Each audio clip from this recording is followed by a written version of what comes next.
Hello, welcome to this how to play video for No Honor Among Thieves, a game of daring heists and sudden betrayal. In No Honor Among Thieves, players are playing the part of different criminal masterminds working to steal the most money from the rich and powerful of the city. You do that by recruiting thieves into your crew and working together or betraying other players in order to, get out of the heist with the most money. Over the course of the game, you're going to be staging heists on different objectives, recruiting crew members, working to complete hidden agendas, and stealing valuable treasures. So let's get right to it. Every player at the start of the game is dealt 3 hidden agenda cards. Look at them and pick 2. Every player takes their 2 hidden agendas and keeps them secret until the end of the game. These give you additional points at the end of the game to determine who wins, so you don't always know who is winning at any given time. Once every player has their hidden agendas, you lay out the first objectives. You take the objectives, separate them into their different stages, stage 1, stage 2, and stage 3, and then from stage 1 and stage 2, take and discard 2 of them, put them back in the box, so that each stage should have 3 objectives in it. Shuffle objective stage 1, put it on top of objective stage 2 after shuffling that, which is on top of objective stage 3. That is the objective stack for this game. You should always have 2 objectives on the field at any given time, so take the first 2 and put them in the play area. Today we are starting the game with the Master Goldsmith and the Wealthy Merchant. Then, once you have those set up, take the defense deck, shuffle it, and draw cards to fill the defense slots. You see these marbled areas on the mat, which take defense cards.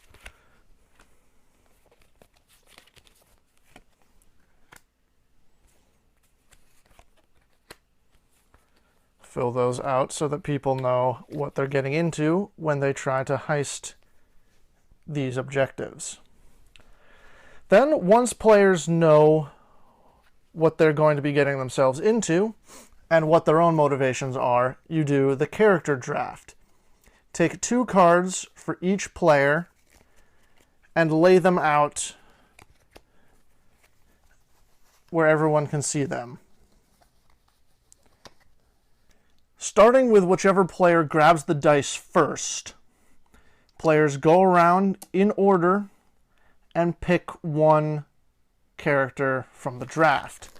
Each player starts with 5 coins with which to recruit characters. It starts with whoever stole the dice, so in this case, say it's me. I decide that I want the pickpocket, which costs 2 coins to recruit. So I spend 2, recruit the pickpocket into my crew, put the pickpocket face up in front of me. Then we go around paying coins to recruit characters. Once it goes around, the last player before the player who went first picks again, and then it goes in reverse order until it gets back to the first player who also picks last. The second run through, you can recruit characters for free. You only have to pay on the first run through of the draft. That means that you have a choice of either saving your money and hoping that you can get a good character for free in the second run through, or spending a lot of your money early on in order to get a really good character. Once all the characters have been recruited by players, the game begins. Each player is dealt a hand of 4 scheme cards to help them on their way. Keep these in your hand, hidden from everyone else. Scheme cards are things like boosts to help you while you're trying to make heists, or complication cards, or cards that let you do extra things on your turn, or cards that let you betray your fellow thieves. I'll explain scheme cards more in a minute. So this is what the board should look like when everyone is finished picking or drafting their characters. I'm just going to move one of the objectives out of the way so you get a better sense of how things are set up. Every player should have 2 characters face up in front of them in their crew. A hand of scheme cards that they're keeping hidden from everyone else and looking at them. 2 objective cards face down in front of them that will be revealed at the end of the game. There should be 2 objectives on the field, each with defenses. The final step is laying out the jail and graveyard mat. This is where characters are discarded to if they get killed or arrested during the game. Lay that out, and then lay out 5 characters into an initial recruitment pool. These are the characters that you can recruit into your crew on your turn. Also take 3 characters and have them start the game in jail. That's the setup. Play then begins. Start your turn by discarding down to 7 scheme cards if you have more. Since you start the game with 4, that shouldn't be a problem for the first turn. From there, choose 3 actions to take. You can do any action except for the heist action as many times as you want per turn. Your choices are launching a heist, as I mentioned, sending your characters to attempt to overcome defenses and get money for you. Each objective has money on it. This is the reward that you get for getting past it. I'll explain heists more in a minute. You can also recruit. You take a character from the recruitment pool and pay its recruitment cost to the bank. The second story man costs 0. I'll recruit him for free. The polymath costs 4. I don't have enough to recruit him, so he stays in there. When you recruit a character, draw another one from the deck and put them in the recruitment pool. You cannot recruit characters if doing so will put you over your crew limit, which is 4. You can only have 4 characters in your crew at a time, unless you have cards that say otherwise. I've got 3 right now, so I should be fine. Second type of action you can do is called legwork. In a legwork action, you draw up to your hand limit. I have 4 cards right now. I do legwork, and I draw 3 to add to my hand. This lets you easily replenish your set of schemes so that you can stay in the game and have things to play. The next type of action is logistics. Scheme cards have different types. For example, forgery is a complication. You can only play forgeries during the complications phase. I'll get to that in a minute. Some of them are logistics. You may play logistics cards during a logistics action. When you take a logistics action on your turn, you can play any number of logistics cards, not just one. So I could take one action to play both personal reasons, to recruit a character without paying its recruitment cost or taking a recruit action, and learn from your mistakes, to take a scheme card from the discard pile. The next type of action is rest. All of your exhausted characters become unexhausted. A character can become exhausted in many different ways over the course of the game, when they're targeted by other cards, or when they use certain abilities that exhaust them, which I will explain when I get to talking about characters in more detail. The point is, when a character becomes exhausted, you turn them sideways like that. An exhausted character cannot be sent on heists, but can still finish the heist that they're on if they become exhausted during the heist, and you can't use abilities on them. They just sit there until you take a rest action and unexhaust all of your exhausted characters. You may also choose to draw 2 scheme cards or discard any number of scheme cards during a rest action. Can't do both, choose one. Next type of action is a headhunting action. Take all of the characters in the recruitment pool and put them on the bottom of the character deck. then draw a new recruitment pool. This is simply if you don't like whatever's out there, you can go looking for better recruits. The final type of action is the exchange action, in which you can trade cards with one or more other players. The other players have to agree to the exchange, and the exchange can't end with one player having more characters in their crew than their crew limit. You can end an exchange with more scheme cards than your hand limit. Just remember that you'll have to discard down to 7 when your turn comes around. Your next turn comes around. On your turn, you may also fire characters by taking them from your crew and putting them on the bottom of the character deck. That does not cost an action. Similarly, trading coins to other players does not cost an action and may be done at any time, even other players' turns. Also, using character abilities does not cost an action. Each character has a recruitment cost number in the upper right corner. Skills, which will either be muscle, the fist, stealth, the eye, tinker, the gear, or lies, the mask. These skills are used to get past defenses in heists. Characters will also have abilities, which are written on the card. For example, the Enforcer has an ability, which is an active No Honor ability, according to the icons on it. Pick a character and roll a die. On a dagger, exhaust that character. So I'm going to target, say, someone else has the second story man. I'm going to target the second story man with the Enforcer. Roll a die. I got nothing, so the character's not exhausted, but I tried. Abilities are marked by type by the icons in front of them. A broken clock symbol like that means that it is an active ability. You may use active abilities on your turn or during a complications phase. Some abilities are marked with a dagger and red ink behind them. Those are broken code abilities. You can't use those unless the Thieves' Code of Honor has been broken. I'll get to that in a minute. Some character abilities aren't marked with anything and are just written out in plain text. These are passive abilities. These are always available to you. For example, the Sneak Thief. If the heist fails, gain 1 extra coin if you succeeded in overcoming the defense challenge where you assigned Sneak Thief. That always happens.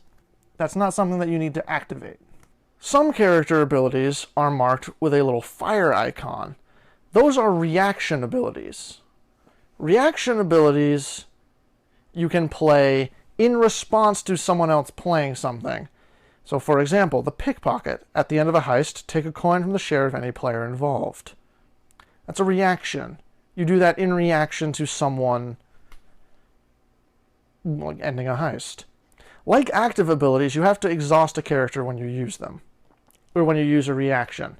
Unless otherwise stated, you can only use a character ability once per turn. Some scheme cards are also reactions. Let me see if I can find one for you real fast. Here we go. Another one at the end of a heist. Taking it personally. Play when a heist has been successfully completed. Kill one character that was sent on that heist. So those just work. When you play them, they take effect. They don't go on, they happen immediately, and then things move on to the next action. You can't play a reaction if something else has already happened in the game. So if I kill your character, and then the next player plays a card, and then you decide, wait a minute, I'm going to go back and save my character using this reaction card. You can't do that. The time's passed. Sorry. There are some logistics cards that I feel like I should explain here. For example, the skeleton key. You attach this card to a character, and it stays attached to a character unless the character goes to jail or is arrested. So for example, I could attach the skeleton key to the operator, and it would give the operator an additional point of tinker. If the operator is fired, you discard skeleton key. If he's arrested, you discard skeleton key. If he's killed, you discard skeleton key. If someone hires him or steals operator from me, for example, using the hire away scheme card, the skeleton key goes with them. But until that happens, until any of those things happen, the operator is much more useful to me. Important to note, modifiers like this count for points from hidden agendas. Where did I put those? Here they are. So, for example, one of the hidden agendas is the technical crew. Gain 2 coins for every character with Tinker in your crew. I could apply the skeleton key to the Enforcer and get another 2 coins from my hidden agenda at the end of the game, since technically the Enforcer now has Tinker. Heists are really the center of No Honor Among Thieves. You need to go on them to get money, and the game only ends when players have gone on enough of them. So when you declare that you're launching a heist, you may at that time invite other players to assist you. You and any other players that you have working with you need to use your characters to get past the defense challenges defending the money on the objective that you're after. Every defense card has rows of defense challenges on it, which are different ways of getting past that defense. As an example, the Cunning Traps defense you can get past either with 3 stealth or 2 Tinker. So if I had that out, I could assign, say, the Sneak Thief and the Second Story Man to get past it, and that would succeed. So this example that I have in front of me, the Wealthy Merchant, has a gatehouse and ceremonial guards. To get to the money on the objective, you have to get past every defense in front of it at the same time. You can assign up to 2 characters to each defense, you and any other players working with you. So if I assign 1, someone else assigns 1, that's it. No one else can assign characters here. So if I assign the pickpocket, my ally assigns the Second Story Man, ceremonial guards will be defeated. Actually, I probably wouldn't do it like that. With this loadout, I'd probably go Enforcer on the ceremonial guards to defeat it with Muscle for the 2 muscle challenge, and pickpocket and then ask for someone to send one of their characters to help me with the gatehouse. For example, the gatehouse can be gotten past with 1 stealth and 1 Tinker. Pickpocket is 1 lies and 1 stealth.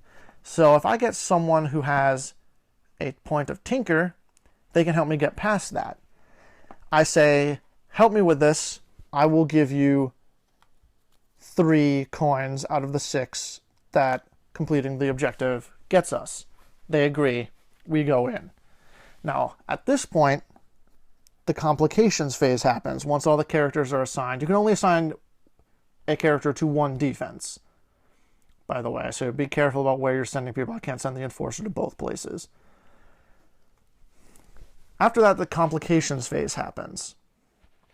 Every player in turn, starting with the player who launched the heist, the current active player, can play complications cards, or complications scheme cards, active scheme cards, or use active character abilities in order to finish, or to interfere with, or help the heist team trying to steal from the objective. So for example, if I were someone who did not want this to succeed, the card Forgery might give me an option for interfering with that. Complication or Forgery reads, give a character or defense challenge plus a die roll of lies or a die roll of tinker. The skill must already be part of the defense challenge. So I can't just give, if the Enforcer is punching her way past the guards, I can't just suddenly make that require lies. There needs to be some reason for this to get harder. It has to actually be part of what's going on. Forgery is a good example here because Forgery has these symbols, these 2 dice next to the skill icon. The dice mean that instead of a number, it's a roll of the dice. So you roll 2 and pick which one you want. In this case, it doesn't matter since I rolled both ones. If it was something like X and a 1, I'd pick the 1. The dice have 1, 2 on them, 2 1s, and an X. The X, in the context of rolling for numbers, is a 0. The blank sides are also 0. This is 1. This is 2. So depending on what I roll, this could get easier or harder. It gets harder. +1. Now it's the next person's turn.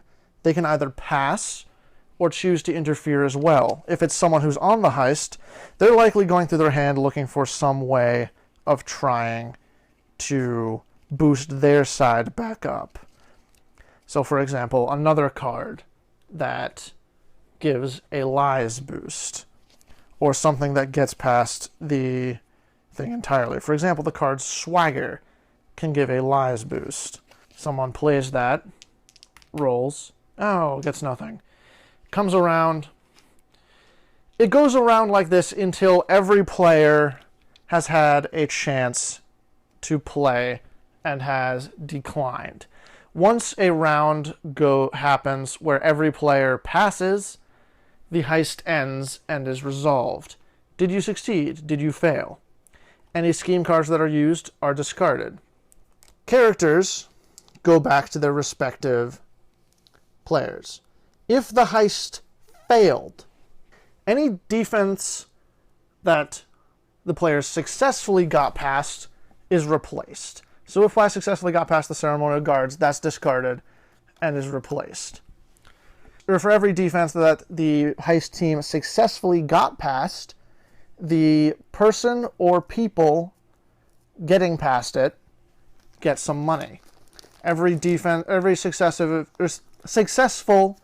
defense gotten past delivers 2 coins taken from the bank. If it was just me working to get past this, I would get those 2 coins.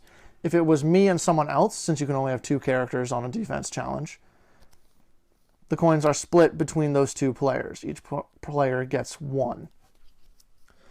And the defense challenge that successfully kept the thieves out stays in play.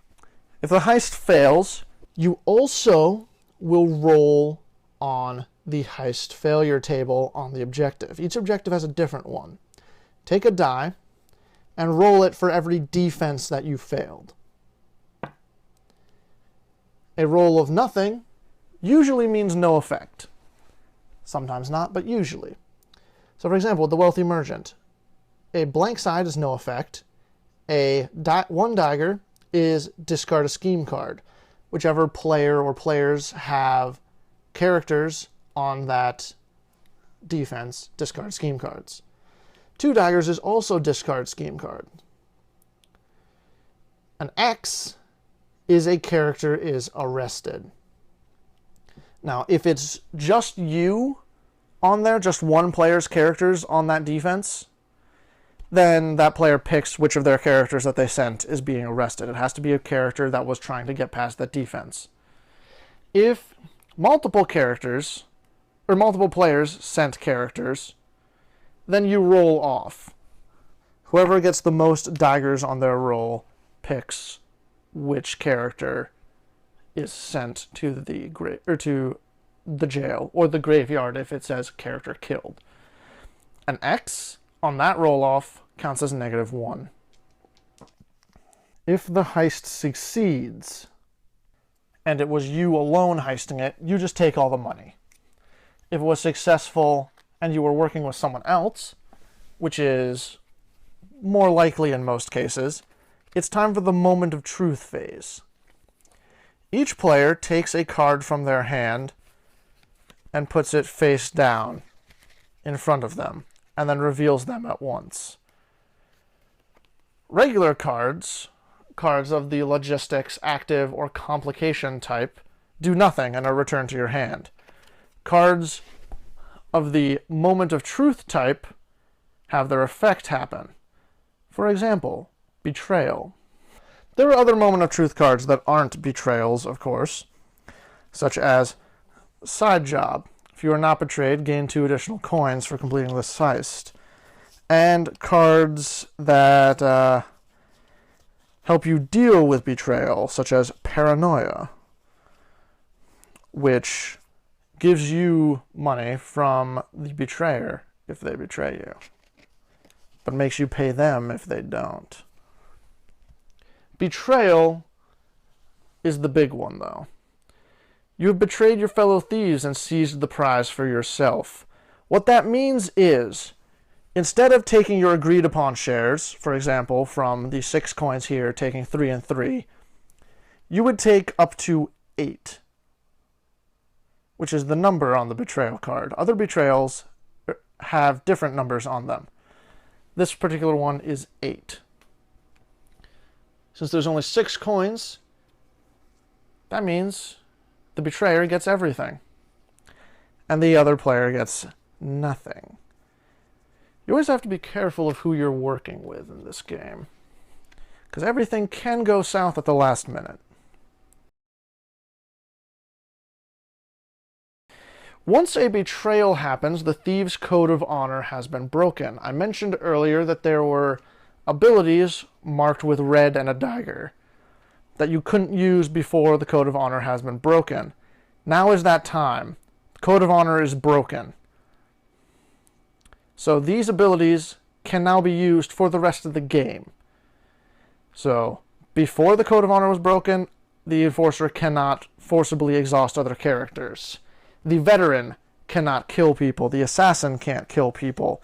The Magus can't steal scheme cards. The Advocate can't get people arrested. That sort of thing. After Honor has been broken, all of these abilities come into play. There are scheme cards with no honor abilities as well. For example, the Street Leech. This is a back alley doctor that you use to unexhaust a character without you spending an action. Alternatively, after Honor's been broken, you can use the Street Leech to kill an exhausted character, send them straight to the graveyard. That reminds me, I forgot to mention this earlier. Exhausted characters. If an exhausted character would be exhausted again, they're taken out. Before Honor has been broken, exhausted characters that are exhausted again are sent to the jail. After Honor's been broken, they are sent to the graveyard.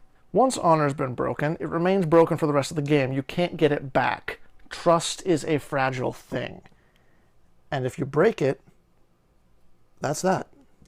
Deal with the consequences. There can be multiple betrayals on a heist. For example, I betray and the other person betrays. So when that happens, if the betrayal cards are of the same value, so for example 8 and 8, split it as evenly as possible as you can. So for 6, it would be 3 and 3. If there's a difference between the values, the player with the highest value takes the difference between his and the lower value, and then the remaining is split as evenly as possible. So for example, this betrayal card has a value of 10, while this one has a value of 8. That means, of the 6, the value 10 player takes 2 coins first. Then the players split 2 between them. So one player gets 2, one player gets 4. It's not anywhere near the 8 that this would normally get him, but it's better than the 0 that he would have gotten if he hadn't played the betrayal card. So if you think your opponent is going to betray you, it behooves you to get the first knife in. Once that's all been sorted out, and if the heist succeeded, the defense cards on the objective are discarded. The objective is discarded. Characters go back to their crews, those that survive anyway. The other objective on the field gets a coin added to it to encourage people to go after that one next. This happens even if the heist fails. Whichever heist was not heisted gets more money. Once that's cleared away, a new objective comes onto the field, and defense cards are drawn for it. Now, if a defense card is drawn that has a coin icon in the corner here, that means it adds value to the objective.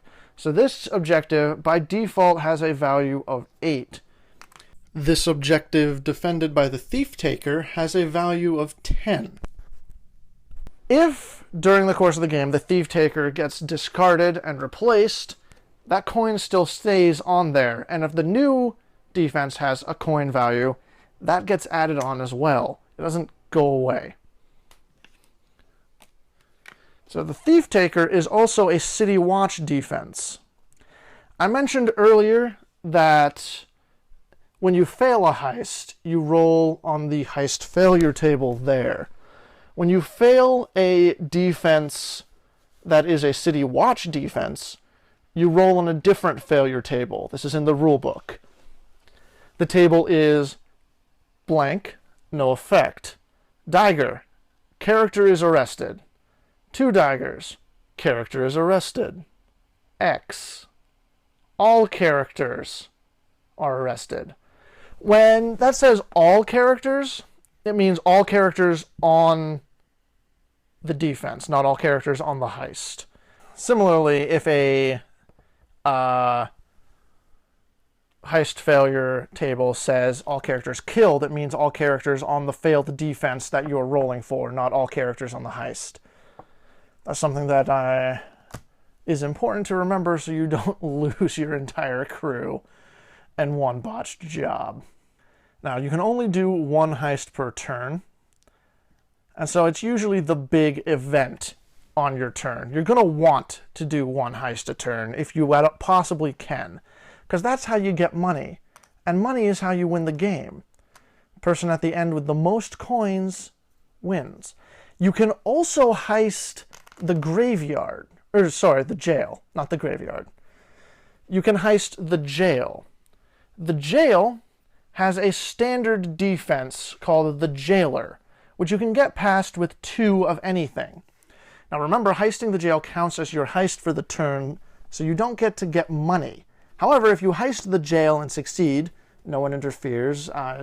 Why would they? Unless you really piss them off at some point. When you succeed a heist in the jail, you can recruit one of the characters from the jail for free. So, for example, the operator costs 2. I break him out of the jail with the enforcer and add him to my crew for free, without paying anything. This is an easy way, if you don't have money to recruit characters. This is how you get characters. You can play cards to arrest the characters from other players that you want, and then break them out of jail to join your crew. Or just sort through who's in jail to begin with. It starts with 3, remember. And you can get them for free. You cannot break someone out of the jail if you already have 4 characters. For example, if this was my crew, I can't break the Crooked Watchman out of jail. I have to fire someone first to make room for him. It's important to note that some objectives have special rules that go along with them. For example, the river yacht. All exhausted characters on this heist are killed instead. Any special rules on an objective will be right there below the title. There's not many of them, but they're all written out and explained further in the rulebook. There's the river yacht, the wizard's tower, the ancient temple, and I think those are the only 3. Sometimes objectives will also have this icon here. This is a treasure card. That means that the objective, in addition to money, also has as a reward a draw from the treasure deck. It's a draw from the treasure deck, not a specific treasure card. You don't know what it is ahead of time. But you can negotiate over the draw the same as you would with coins when you're trying to get people to assist you. Treasure cards, when you get them, you draw it and place it in front of you, face up. Whatever power is enumerated on the treasure card, you get that for the rest of the game. For example, the hidden vault. Your coins cannot be stolen from you by any means. Or the cursed icon. When you are betrayed, half the value of betrayal cards played by other players.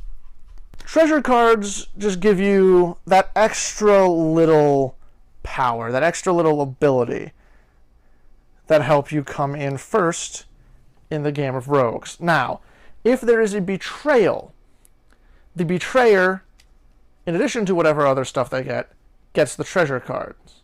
If there are multiple betrayals, treasure cards are lost. You don't get anything. They've been lost in the chaos. The game ends when any of the stage 3 objectives is taken. That is, any of them.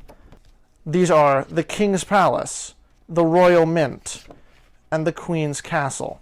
So as soon as someone successfully heists any of these 3, the game ends. So one of them will come out first with a stage 2 objective on the field as well. And then if the stage 2 objective is taken first, then a second stage 3 will come out, and that'll be it. The next heist ends the game. Stage 3 objectives universally have very high reward values, but also many, many defenses. The King's Palace always has the Palace Guard, which is a reasonably easy one, so it's probably the easiest of the 3, but it also gives the least reward. The Royal Mint has 4 defenses. The Queen's Castle gives 16 coins and has 5 defenses. Good luck getting into there. These are objectives that it is very, very difficult to take without asking for help from people. Because they're going to be hard. And once you take one, the game ends. Every player reveals their hidden objectives and adds them to the coins that they've collected over the course of the game to determine their final score. If there is a tie in coins and hidden agendas, whichever of the tied players has the most treasure cards wins the game. If that is also a tie, then it's a tie. So it goes. The criminal underworld is split between multiple thief kings and queens. And that's the game. Assemble your crew, make your plans, and keep a careful eye on everyone else. Because everyone knows there's no such thing as honor among thieves. Thanks for watching.